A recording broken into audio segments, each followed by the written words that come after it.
The challenge, the opportunity to connect. The 1960s, a time of imagination and change, a time of anger and fear.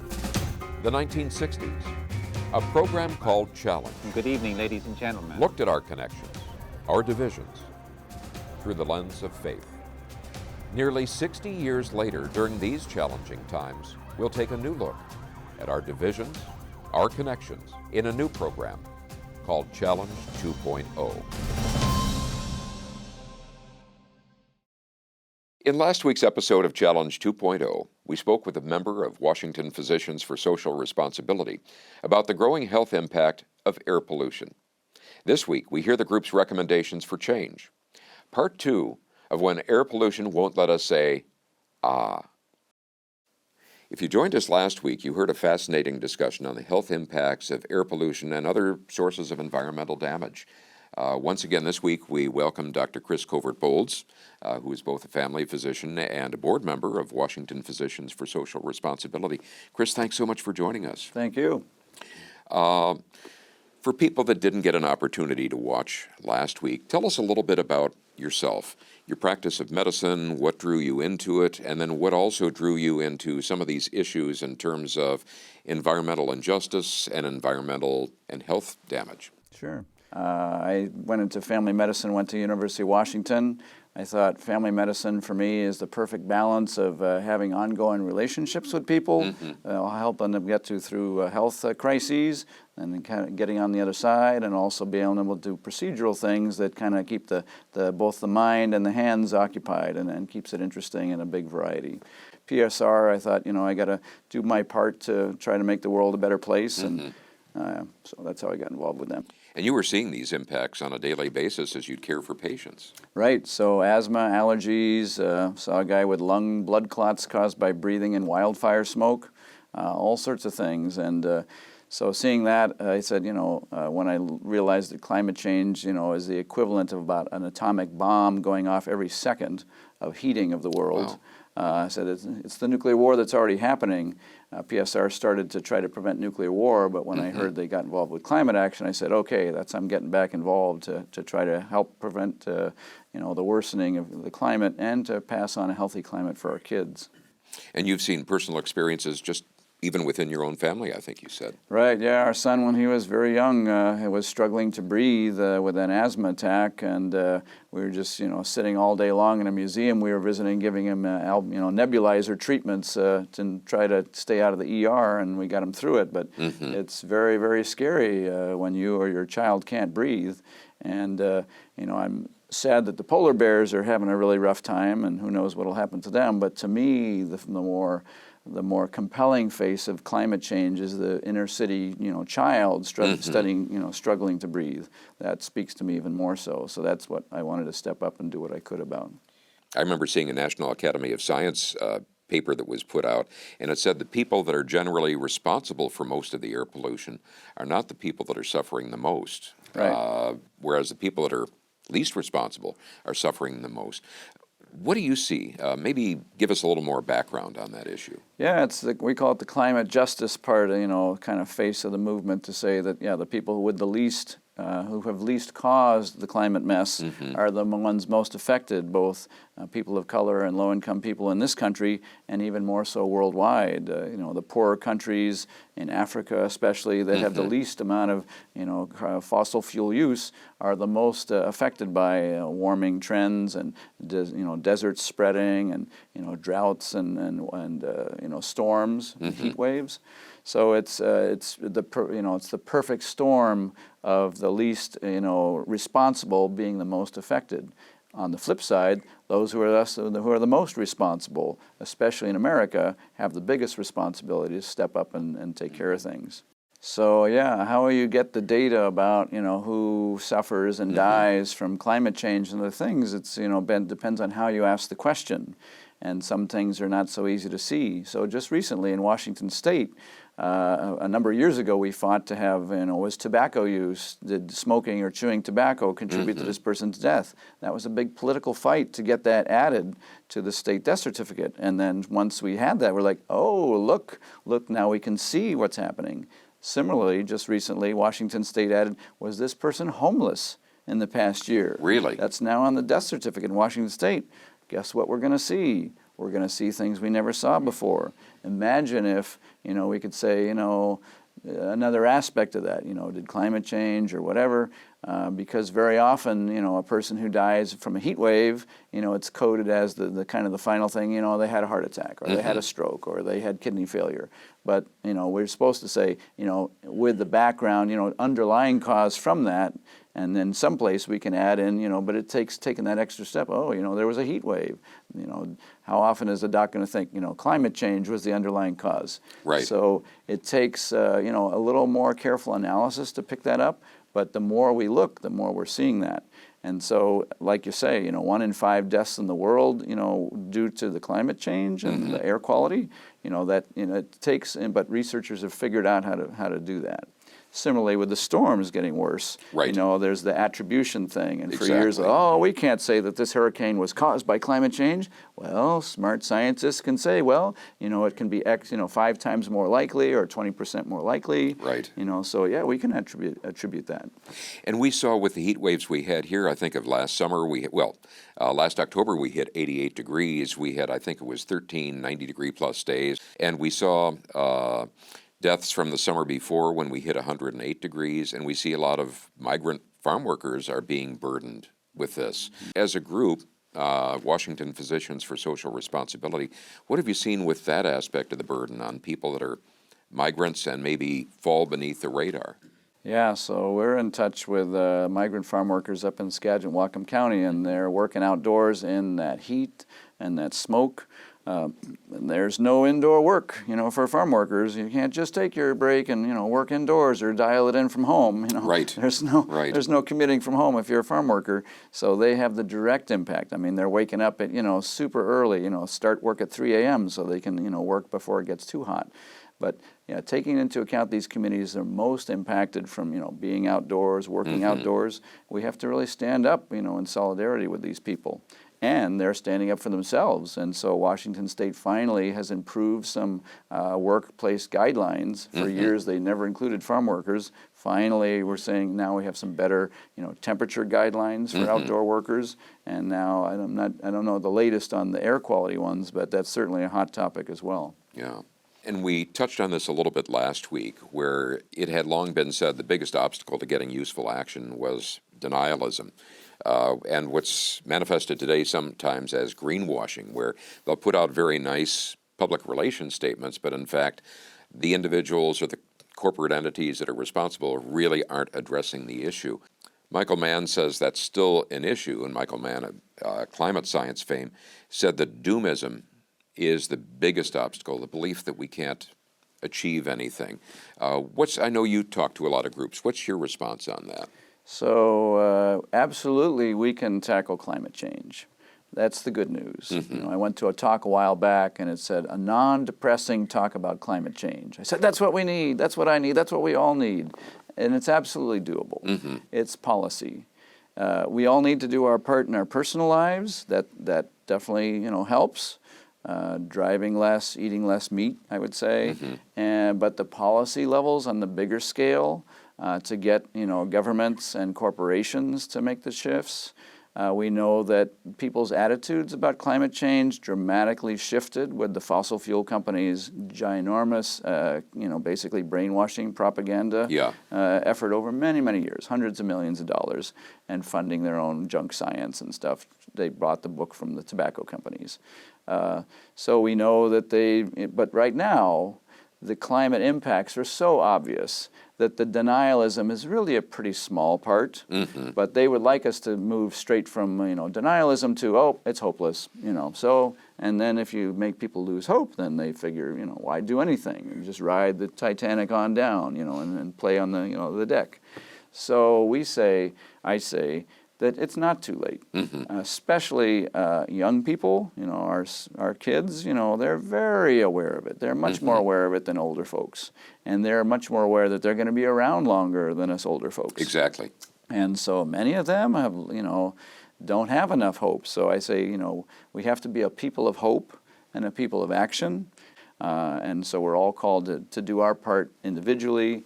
And I say every group that everyone's a part of, any group you're part of, that group can probably be doing more of their part on it. So be it a church or synagogue, be it a social group, a college, a neighborhood, all of those levels, where you shop, where you have your investment money, where your retirement account is, where you do your banking. The banks are the ones funding these fossil fuel projects. So we need to put pressure on them to say, we need to, the old thing is if you're stuck in a hole, the first thing to get out of the problem is stop digging. Yeah. So we need to stop digging our way down into this fossil fuel pollution hole by stopping new fossil fuel projects. And we've seen examples in the past. I just think back to the 60s. We had horrible smog in LA and New York. They had pictures of LA that I can remember where they had to turn on all the lights during the middle of the afternoon because it was so dark. You had a river in Ohio, I think it was the Cuyahoga, that caught fire. And yet all of those situations have been reversed and are considerably better. What was the key to making that change? It was the public outcry and people demanding action.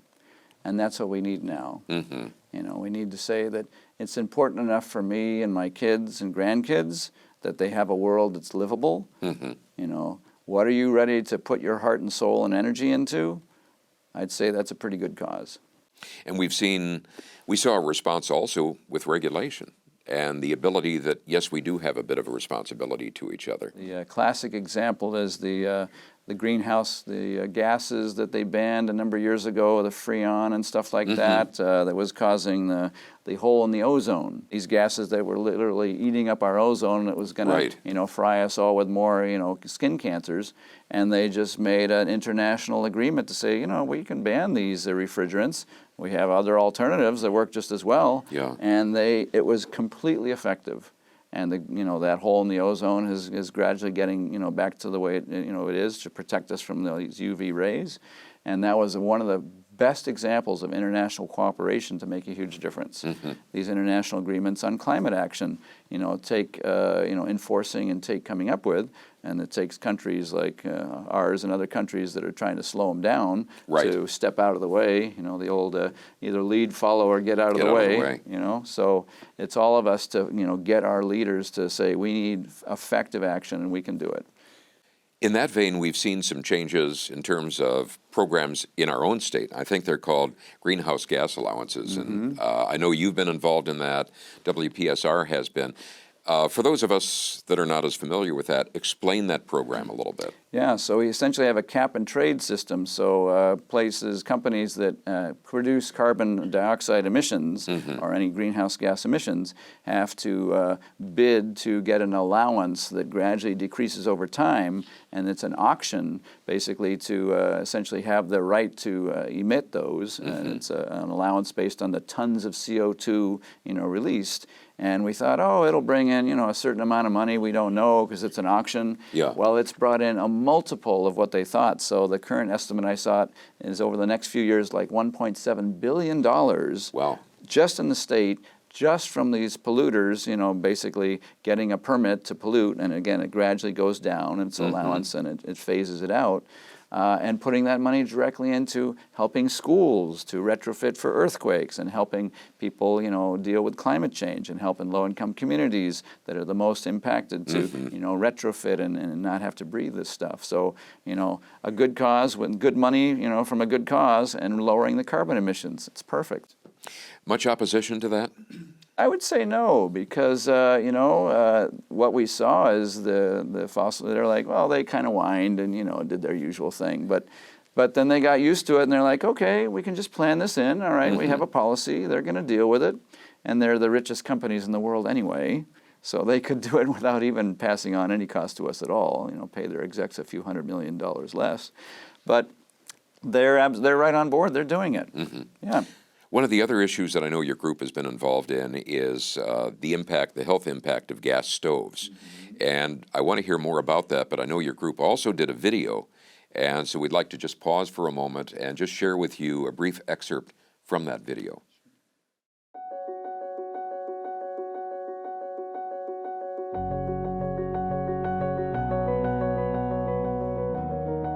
The gas industry has known about these risks for a long time, and the health research is definitive. Children who live in homes with gas stoves have a 42% higher incidence of asthma symptoms. You're probably wondering what it will take to change things. Just like with big tobacco, it will take action on the part of our public officials, and in this case, the utility companies. Households and families should not be on their own. We need funding and programs for lower and middle income families to swap out gas for clean electric cooking and heating in their homes. That's the public health and justice imperative now. And it's going to take ongoing action on the part of our public officials and our utility companies to make it possible for everyone to make the switch to electric. Chris, what is the science behind those concerns on gas stoves, and what is the impact? So we know that the gas stoves are releasing gas even when they're not turned on, number one. A study in California found a large amount of gas emissions that you couldn't even smell. They were that low level. We know that the indoor air quality can be worse than at a level that outdoors would be illegal, so that sometimes the indoor air quality is worse for us than even being outdoors, next to a highway.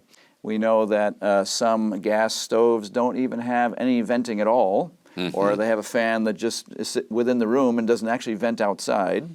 And of course, when it's on, it's releasing gas and it's burning some of it and not burning some of it, and it's releasing all these, nasty chemicals that you breathe in. So at least we say, put it on the back burner, turn on the fan as high as you can, and ideally, use it as little as possible. In our house, we shifted to, the old electric hot water pot instead of, turning on the gas to heat up some water for tea. Simple things like that. There's these new stovetop induction burners now that are, super fast, electric, very efficient, heat things up super fast, and you can get just that, or you can get the whole stove unit. So shifting off of fossil fuels in your home, because for most people, most of their fossil fuel emissions are from their home, even if they're driving a gas car. So, shifting off of gas cars as soon as we can, and then shifting the home to electricity. So in our state, we passed the new building code that say all new buildings would be no gas, just electricity. What has been the impact, or what sort of science is there in terms of the actual impact of inhaling that gas within the So home? we know the gas stoves cause 13% of childhood asthma. That's 1 in 8 kids are getting asthma from your gas stove. So it's not clean gas.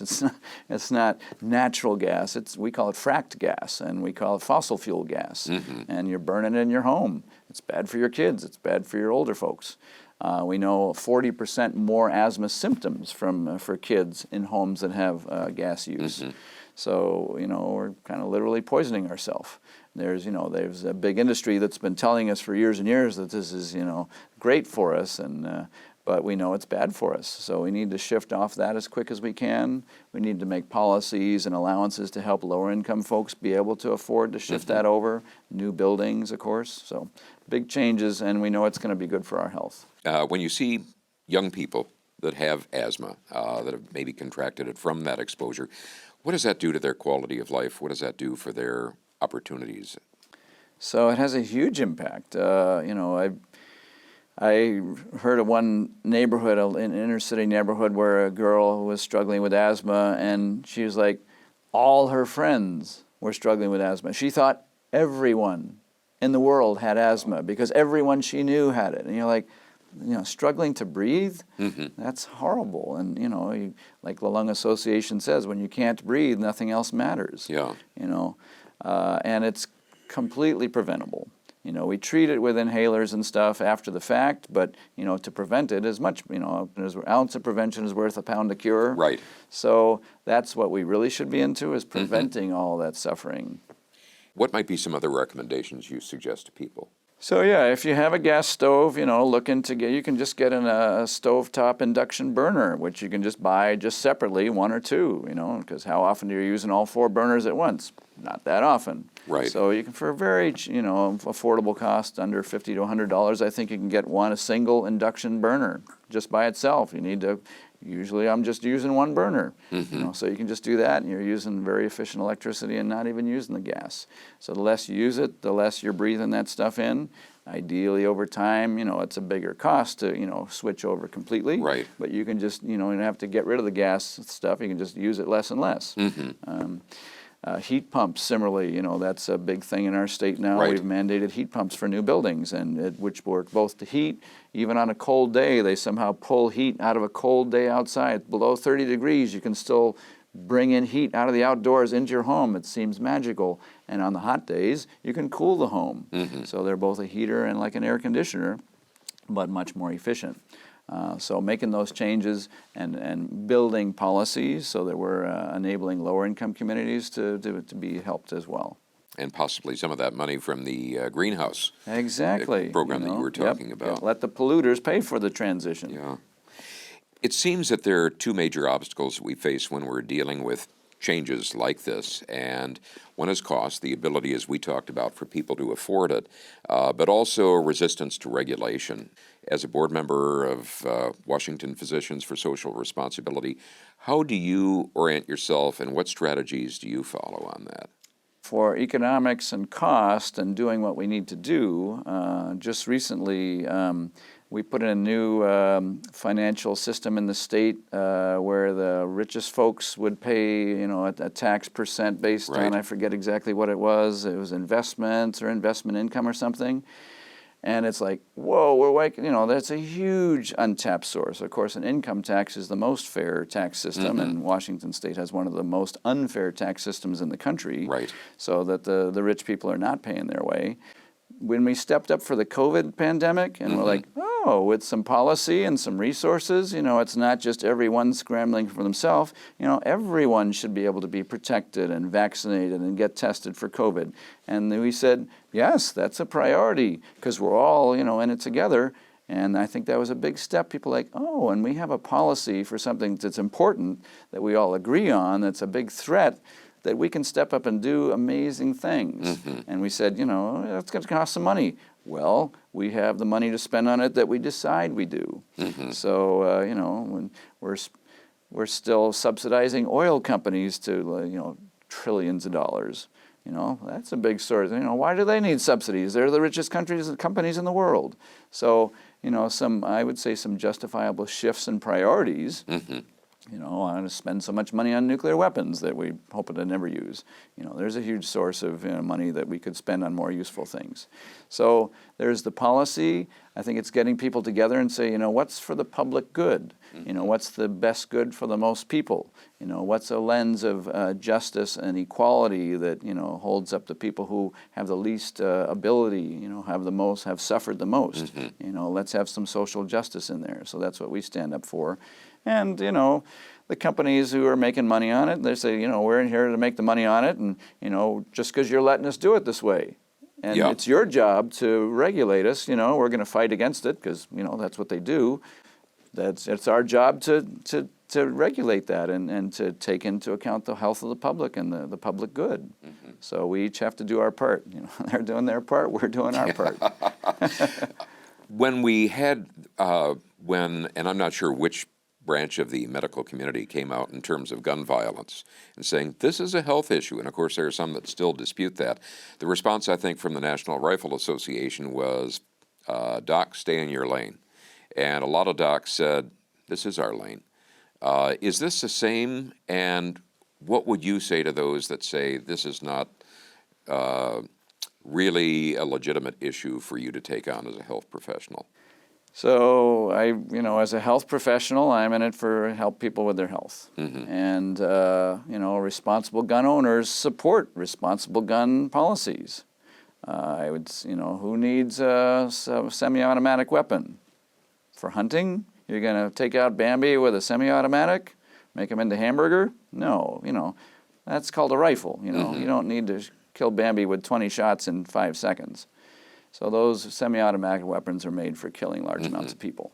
Australia is the perfect example. They are very much a big gun culture like ours. Years ago, they had the mass gun fatality rate like we did, and after one or more horrendous event, they said, we're going to do this. And they just instituted policies, say, you know, these semi-automatic weapons, these large capacity magazines, that's the specific thing, you know, that we can make some easy switches, and we're not banning guns. You know, people want to go hunting, they can still have those. And the rate of mass shootings plummeted in Australia from that one policy.